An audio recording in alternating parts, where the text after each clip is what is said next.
ఓం శాంతి. ఈరోజు అశరీరి భవ, ఆత్మాభిమాని స్థితిలో ఇంకా చాలా పాయింట్స్ ఉన్నాయి. మీకు ఓపిక ఉంటే మంచిదే. ఎందుకంటే ఇన్ని ఎపిసోడ్స్ చేస్తున్నాము అనేసరికి అమ్మో ఇవన్నీ తెలుసుకోవాలా అనుకోవచ్చు. తెలుసుకుంటే చాలా మంచిది. తర్వాత మనకి హెల్ప్ఫుల్గా ఉంటుంది. ఏ పాయింట్ మిస్ అయినా మన అభ్యాసంలో కష్టంగా అనిపించవచ్చు, ఏ పాయింట్ మనకి ఈజీగా అనిపించవచ్చు తెలియదు కదా. సో 5వ పార్ట్ మనం చేసేద్దామా ఇప్పుడు. ఏ విధంగా బాబా ఈశ్వర్య సేవార్థం మరియు పిల్లలను తోడు ఉండి పరంధామానికి తీసుకువెళ్ళే సేవార్థం సత్యమైన భక్తులకి చాలా కాలం యొక్క భక్తి ఫలాన్ని ఇవ్వటానికి అతీతంగా నిరాకార స్థితిలో ఉన్నప్పటికీ అల్పకాలికంగా ఆధారాన్ని తీసుకుని ఇక్కడ అవతరించారో అదేవిధంగా ఫరిస్తా అంటే అతీతమైన వారు, ప్రియమైన వారు, స్వయాన్ని బాబా సమానంగా అవతరించిన వారిగా భావిస్తున్నారా? అంటే ఈశ్వర్య సేవార్థం ఈ బ్రాహ్మణ జీవితం మీకు లభించింది. ధర్మస్థాపకులు ధర్మస్థాపన యొక్క పాత్ర పోషించడానికి అవతరిస్తారు. అదేవిధంగా మీరు కూడా కేవలం ధర్మస్థాపన కోసం అవతరించిన వారు. ధర్మస్థాపన తప్ప వేరే ఏ కార్యము మీకు లేదు. ఎల్లప్పుడూ ఇదే స్మృతిలో ఉండేవారిని ఫరిస్తాలు అంటారు. ఫరిస్తాలు అంటే డబల్ లైట్గా ఉండేవారు.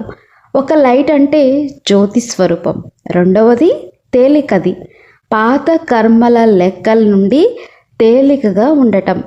ఇలాంటి లైట్ స్వరూపంలో స్వయాన్ని అనుభవం చేస్తున్నారా? ఇది 4:10:75లో చెప్పారు. కర్మయోగులు అనగా నిరాకారి ఆత్మిక స్వరూపంలో స్థితి అయి కర్మలు చేసేవారు. ఈ శరీరంలోకి ఆత్మ ఎంత సులువుగా వస్తుందో అంత సులువుగా అశరీరి స్థితి అనుభవం అవ్వాలి.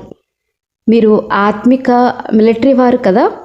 మిలిటరీ వారు అంటే ప్రతి క్షణము జాగృతితో ఉండి ఇచ్చిన ఆజ్ఞలను ఆచరించేవారు. ఈ క్షణమే అశరీరి అవమని అంటే నిరాకారి ఆత్మిక స్వరూపంలో స్థితి అయి కర్మలు చేసేవారిని అర్థం. కర్మలు చేయకుండా ఒక్క క్షణం కూడా ఉండలేరు. కర్మేంద్రియాల ఆధారం తీసుకోవడం అంటేనే నిరంతరం కర్మలు చేస్తూ ఉండటం. కర్మలు లేకుండా మీరు ఉండలేరు. ఏ విధంగా కర్మలు లేకుండా ఉండలేరు, అలానే యోగం లేకుండా కూడా ఒక్క క్షణం కూడా ఉండలేరు. కాబట్టి కర్మలు మరియు యోగం కలగలిసి ఉండాలి. ఎక్కడ బుద్ధిని నిలపాలనుకుంటే అక్కడ బుద్ధిని ఏకాగ్రం చేసే అభ్యాసం చేస్తూ ఉండాలి. సంకల్పం చేయగానే స్థితి అయిపోవాలి. ఈ ఆత్మిక వ్యాయామం బుద్ధి ద్వారా నిరంతరం చేస్తూ ఉండాలి.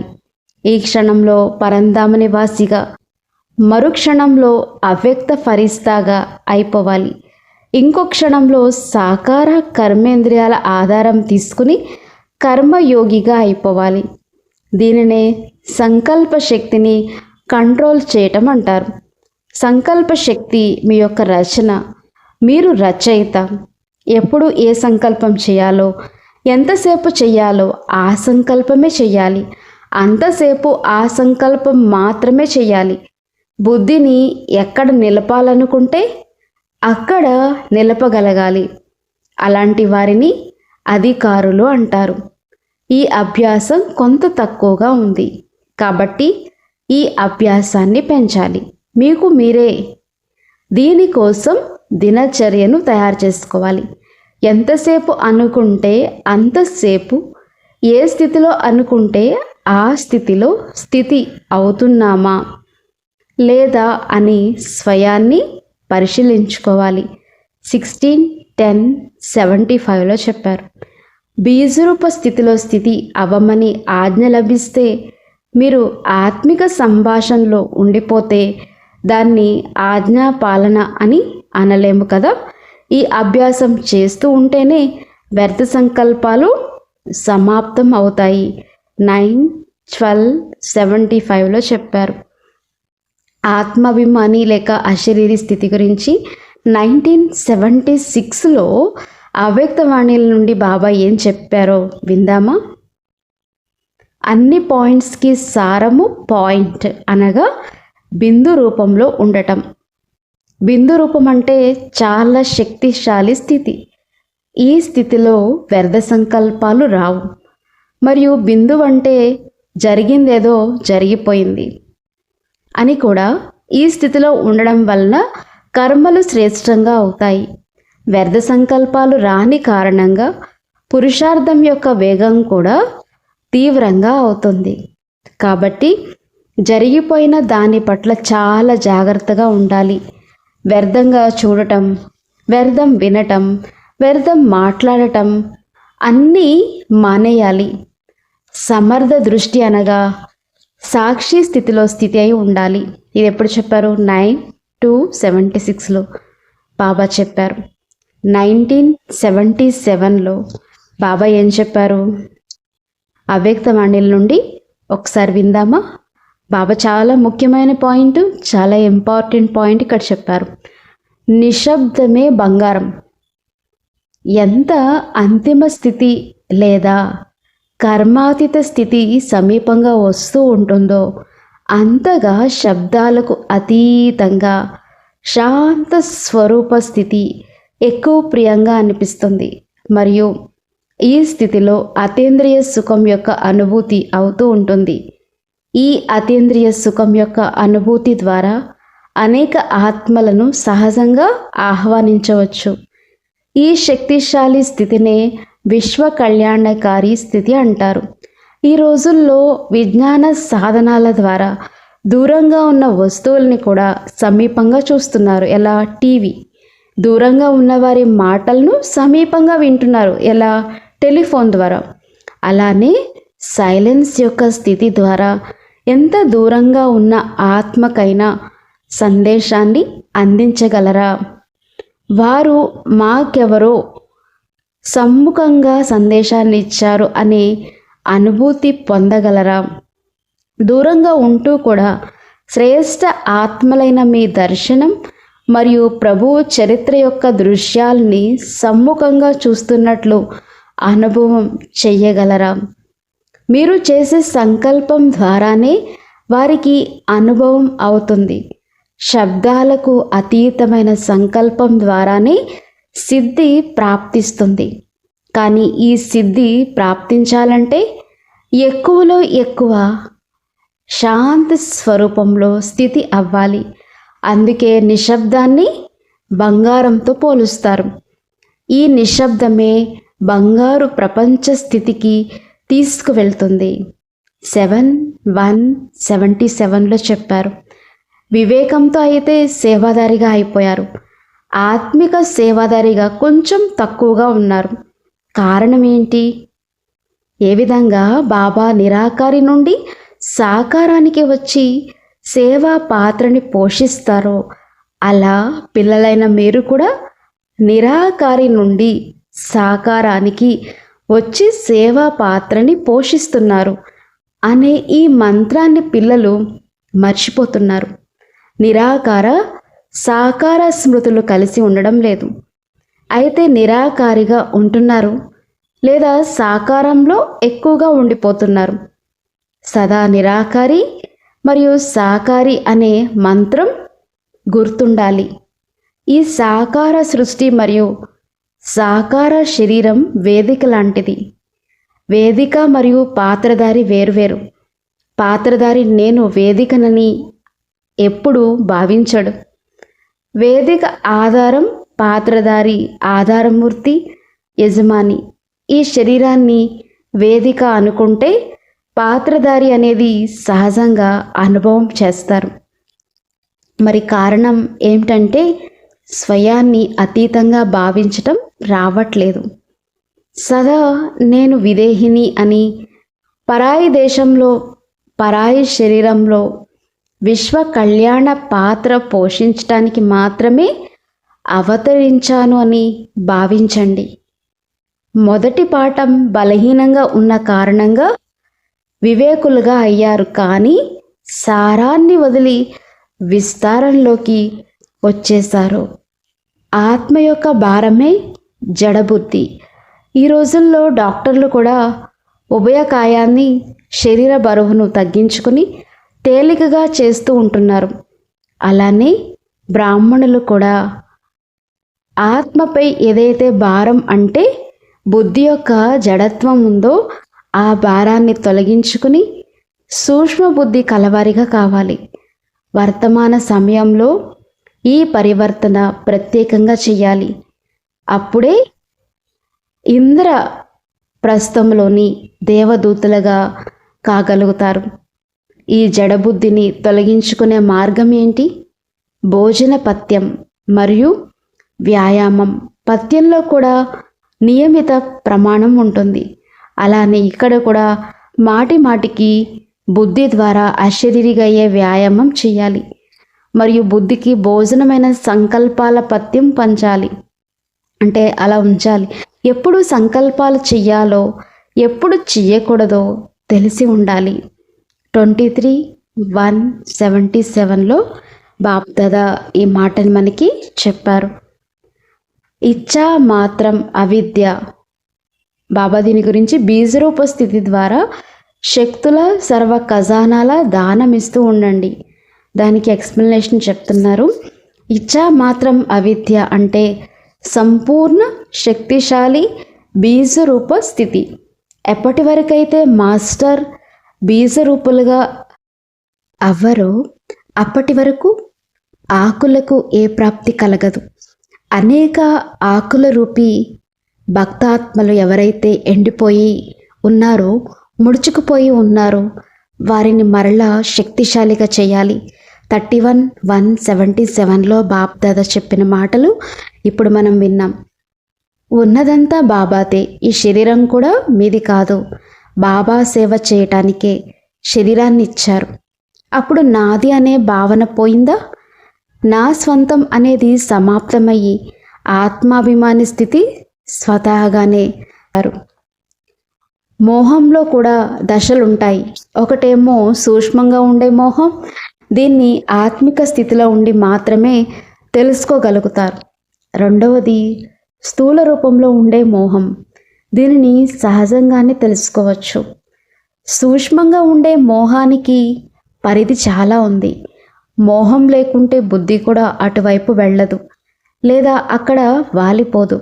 కాబట్టి మోహానికి గుర్తు బుద్ధి లాగటం. 29:577లో చెప్పారు. సాధారణ ఆత్మ ఏ కర్మ చేసినా అది దేహాభిమానంతోనే చేస్తుంది. ప్రత్యేకమైన ఆత్మలే ఆత్మాభిమానిగా అయ్యి కర్మలు చేస్తాయి. ఆత్మాభిమానిగా అయ్యి కర్మలు చేస్తే ఫలితం ఏం కనిపిస్తుంది? వారు స్వయంతో సంతుష్టంగా ఉంటారు. సర్వులు వారితో సంతుష్టంగా ఉంటారు. నాటకాల్లో కూడా చక్కగా అభినయం చేస్తే వన్స్ మోర్ అంటారు కదా. అందరూ సంతుష్టులు అవటం అంటే వన్స్ మోర్ అనటమే. కేవలం స్వయాన్ని సంతుష్టపరచుకోవడం పెద్ద విషయమేమీ కాదు. కానీ స్వయం సంతుష్టంగా ఉండి ఇతరులను సంతుష్టపరచడం మీ పూర్తి నినాదం. ఈ నినాదం మీరు ఆత్మాభిమానులుగా అయి ఉంటేనే సంభవిస్తుంది. ఇలాంటి పాత్ర పోషించితేనే బాగుంటుంది, సంతోషం కలుగుతుంది. 31:577లో చెప్పారు. మొదటి పాఠమైన ఆత్మిక స్మృతిని దృఢపరచుకోండి. ఆత్మ తక్కువగా ఇతరుల వైపు ఎక్కువ శ్రద్ధ పెడుతున్నారు. ఎవరైతే నిమిత్తంగా ఉంటారో వారు ప్రతి విషయంలో స్వయాన్ని తేలికగా ఉంచుకుంటారు. డబల్ లైట్గా అనుభవం చేస్తారు. అంటే ప్రకాశం, తేలికతనం. శరీరం అనే భారం కూడా ఉండని వారిని నిమిత్తులు అంటారు. ఒకవేళ శరీర అభిమానం భారం అనుకుంటే ఈ భారంతో పాటు అనేక భారాలను సమాప్తం చేసుకోవడానికి ఉన్న ఒకే సాధనం నిమిత్తంగా ఉండటం. కాబట్టి రోజంతా దేహ అభిమానంలో ఎంతసేపు ఉన్నామని చెక్ చేసుకోవాలి. బాబా వారిగా అవటం అంటే తనువు, మనస్సు, ధనం సహితంగా బాబా వారిగా అవ్వాలి. 5:677లో చెప్పారు. ఆత్మాభిమాని లేక అశరీరి స్థితి గురించి 1978లో బాప్దాదా ఏం చెప్పారో మరియు జాగ్రత్తగా విందామా. సంకల్పం చేయగానే అశరీరిగా అయిపోవాలి. సంకల్పం చేస్తేనే ఆటోమేటిక్గా అశరీరిగా అయిపోవాలి. ఏ విధంగా స్థూల వస్త్రాలని వదిలివేస్తారో అలానే ఈ దేహాభిమానం కూడా ఒక్క సెకండ్లో అంతే సహజంగా వదిలేయాలి. అంత సహజంగా అశరీరిగా అవ్వాలి. కానీ ఈ అభ్యాసం కూడా ఎప్పుడు చేయగలరు అంటే ఏ రకమైన బంధనం లేనప్పుడే జరుగుతుంది. మనసులో అయినా ఏ రకమైన బంధనం అయినా ఉంటే అతీతంగా కాలేరు. ఏ విధంగా బిగుతుగా ఉన్న వస్త్రాలు అంత తేలికగా రావు, అదేవిధంగా మనస వాచ కర్మణ సంబంధాలలో ఏ రకమైన మోహం ఉంటే అతీతం కాలేరు. ఈ అభ్యాసాన్ని సహజంగా చేయగలరా? ఏ సంకల్పం చేస్తే ఆ స్వరూపంలోకి మారిపోవాలి. సంకల్పంతో పాటే స్వరూపంలోకి మారుతున్నారా? సమయం పడుతుందా? సంకల్పం చేయగానే అశరీరిగా అయిపోవాలి. సంకల్పం చేయగానే మాస్టర్ ప్రేమ సాగరులుగా అయిపోవాలి. ఇంతటి అభ్యాసం మీకున్నదా? ఈ అభ్యాసాన్ని ఇంకా పెంచాలి. ఈ అభ్యాసం ఆధారంగానే స్కాలర్షిప్ పొందుతారు. 7178లో చెప్పారు. బాబాకు సమీపంగా ఉండేవారిపై సత్యమైన సాంగత్యం యొక్క ప్రభావం పడి ఉంటుంది. సత్యమైన సాంగత్యం యొక్క ప్రభావమే ఆత్మికత. కాబట్టి సమీప రత్నాలు సదా ఆత్మిక స్థితి అయి ఉంటారు. శరీరంలో ఉంటూ కూడా అతీతంగా ఆత్మికతలో ఉంటారు. శరీరాన్ని చూస్తూ కూడా చూడక, అంటే బాబా అన్నారు, చూడక కనబడకుండా ఉన్న ఆత్మని ప్రత్యక్షంగా చూస్తారు. కనపడని ఆత్మను చూడటమే అద్భుతం. ఆత్మిక సంతోషంలో ఉండేవారే బాబాకు తోడుగా ఉండగలుగుతారు. ఎందుకంటే బాబా కూడా ఆత్మనే. స్వయాన్ని నియంత్రించుకునే శక్తి కలవారే విశ్వాన్ని నియంత్రించగలుగుతారు. క్షణంలో శరీరాన్ని ధరించటం, క్షణంలో శరీరానికి అతీతంగా కావటం ఒక ఆటలాగా జరిగిపోవాలి. ఏ క్షణంలో అయినా ఏ పరిస్థితిలో అయినా ఈ అభ్యాసం చేయగలగాలి. అంతిమ పరీక్ష ఒక్క క్షణానిదే. ఈ ఒక్క క్షణం యొక్క పరిస్థితిలో పాస్ అయ్యేవారే గౌరవపూర్వకంగా పాస్ అవుతారు. ఒక్క క్షణమైన అలజడిలోకి వస్తే ఫెయిల్ అయిపోతారు. అచంచలంగా ఉంటేనే పాస్ అవుతారు. మరి అంత నియంత్రణ శక్తి మీకున్నదా? ఈ అభ్యాసం ఇప్పుడు చాలా బాగా చేయాలి. ఎంత అలజడి ఉన్నా అచంచలంగా ఉండగలగాలి. ఏ విధంగా సముద్రం బయటకి అలలతో అలజడిగా ఉన్నా లోనికి పోయే కొద్దీ ప్రశాంతంగా ఉంటుందో అలా ప్రశాంతంగా ఉండగలగాలి. స్వయాన్ని నియంత్రించుకునే శక్తి కలవారే విశ్వాన్ని నియంత్రించగలుగుతారు. స్వయంపై రాజ్యం చేయలేని వారు విశ్వంపై ఎలా రాజ్యం చేయగలరు? తట్టుకునే శక్తి కావాలి. ఒక్క క్షణంలో విస్తారం నుండి సారంలోకి వెళ్ళిపోవాలి. ఒక్క క్షణంలో సారం నుండి విస్తారంలోకి వచ్చేయాలి. ఇదే చాలా అద్భుతమైన ఆట. 13/1/78లో బాబా చెప్పారు. ఒక్క క్షణంలో అనాది స్థితిలో స్థితి అయి మరొక క్షణంలోనే ఆది స్థితి యొక్క సమర్థత అనుభవం చేస్తున్నారా? సాకార స్వరూపంలో అయితే సహజంగానే స్థితి అవుతున్నారు. అలానే తమ అనాది నిరాకార స్వరూపంలో, అవినాశి నిరాకార స్వరూపంలో స్థితి అవటం కూడా సహజం అయిపోవాలి. సంకల్పం చేయగానే స్వరూపంలో స్థితి అయిపోవాలి. దీనినే బాబా సమాన సంపూర్ణ స్థితి, అంతిమ కర్మాతీత స్థితి అంటారు. 7/12/78లో చెప్పారు. దేహాభిమానంలోకి రావటం అంటే మట్టితో ఆడుకోవటం. పదమాపదం భాగ్యశాలి అల్లారు ముద్దు పిల్లైన మీ స్మృతి రూపీ పాదం ఎప్పుడు దేహాభిమానానికి, దేహ ప్రపంచం యొక్క స్మృతికి, సత్యత అంటే స్వస్వరూపం యొక్క సదా స్మృతి ఉంటే ఈ స్థూల శరీరంలో కూడా అలౌకిక రాయల్టీ కనబడుతుంది. చూసేవారికి కూడా వీరు ఈ ప్రపంచానికి చెందినవారు కాదు, ఏదో దివ్యలోకం నుండి వచ్చిన వారిలా ఉన్నారు అనిపిస్తుంది. ఇలాంటి రాయల్టీని మీరు అనుభవం చేయాలి. 19/12/78లో చెప్పారు. నిజమైన ఇల్లు మరియు నిజ స్వరూపం యొక్క స్మృతితో ఉపరామ స్థితి, తమ నిజస్వరూపం మరియు నిజధామం యొక్క స్థితి సదా గుర్తుంటుందా? నిరాకారి ప్రపంచం మరియు నిరాకారి రూపం రెండిటి యొక్క స్మృతి ఈ పాత ప్రపంచానికి అతీతంగా మరియు ప్రియంగా చేస్తుంది. ఈ ప్రపంచమే లేదు అనిపిస్తుంది. ఉన్నదే నిరాకార ప్రపంచ నివాసులము. సేవార్థం ఇక్కడ అవతరించాము. అవతరించిన వారికి వారెందుకు అవతరించారో గుర్తుంటుంది. అవతరణ జరిగేది ధర్మస్థాపన కోసం. కాబట్టి మీరందరూ ధర్మస్థాపన కోసం అవతరించారు. మరి మీకు ఎందుకు అవతరించామని గుర్తు ఉన్నదా? ఇదే ధర్మస్థాపన కార్యం. మేము అవతరించిన వారము అనే స్మృతి ఉన్న జీవితం ఎంతో మధురంగా ఉంటుంది. మేము ఈ మృత్యులోకం వారము కాదు, కానీ అవతరించిన వారము. కేవలం ఈ చిన్న మాట గుర్తున్నా నిశ్చింతగా ఉంటారు.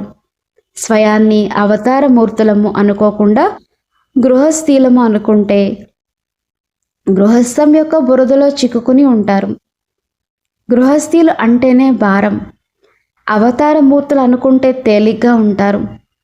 ఒక్కోసారి అవతార మూర్తులుగా, ఒక్కోసారి గృహస్థీలుగా ఉంటే సంగమ యుగం యొక్క శ్రేష్ఠ జీవితాన్ని, ఆహ్లాదకరమైన సుఖాన్ని కూడా అప్పుడప్పుడే అనుభవం చేయగలుగుతారు. 21/12/78లో చెప్పారు. సత్యత, శుద్ధత, సత్యత. సత్యత, శుద్ధత. సత్యత అంటే నేను అనే నిజ స్వరూపంలో స్థితి అవ్వటం, అనగా ఆత్మ యొక్క నిజ ప్రధాన స్థితిలో స్థితి అయి ఉండాలి. రజో తమో స్థితులు ఆత్మ యొక్క నిజ స్థితులు కావు. 28/12/78లో చెప్పారు ఇది. 1979లో బాప్దాదా ఏమేమి చెప్పారో ఒకసారి ఆత్మాభిమాన స్థితి గురించి మళ్ళీ విందామా? బీజరూప స్థితి లైట్ హౌస్ యొక్క ఎంతగా దేహానికి అతీతంగా ఉంటారో అంతగా బాబాకు ప్రియంగా అవుతారు. దేహానికి అతీతంగా అయితేనే బాబా ప్రియంగా అనిపిస్తారు. మరి సదా ఈ అభ్యాసం చేస్తున్నారా? పాండవులు గుహల్లో ఉన్నట్లుగా చూపిస్తారు, కానీ అవి ఏ రకమైన గుహలు? అవే అంతర్ముఖత యొక్క గుహలు. గుహల్లో ఉండేవారు బయట వాతావరణ ప్రభావం పడకుండా ఎలా ఉంటారో అలానే అంతర్ముఖత అనే గుహలో ఉండేవారు సదా దేహానికి అతీతంగా బాబాకు ప్రియంగా ఉండే అభ్యాసం చేసేవారు. బయట ప్రపంచ వాతావరణ ప్రభావంలోకి రాకుండా ఉంటారు. బాబాకు ప్రియంగా ఉండేవారు బాబాలానే ఉంటారు. బాబా అతీతంగా ఉంటే బాబాకు ప్రియంగా ఉండేవారు కూడా అతీతంగానే ఉంటారు. అతీతంగా ఉండే అభ్యాసం సదా చేస్తూనే ఉండాలి. అధోగతిలోకి రాకూడదు. ఓం శాంతి. జాగ్రత్తగా అభ్యాసం చేద్దామా? మళ్ళీ ఇంకొకసారి బాబా రిపీట్ చేస్తారు కాబట్టి పదే పదే, టైం తక్కువ ఉంది, ఎక్కువ అభ్యాసం చేయాలి. ఓం శాంతి.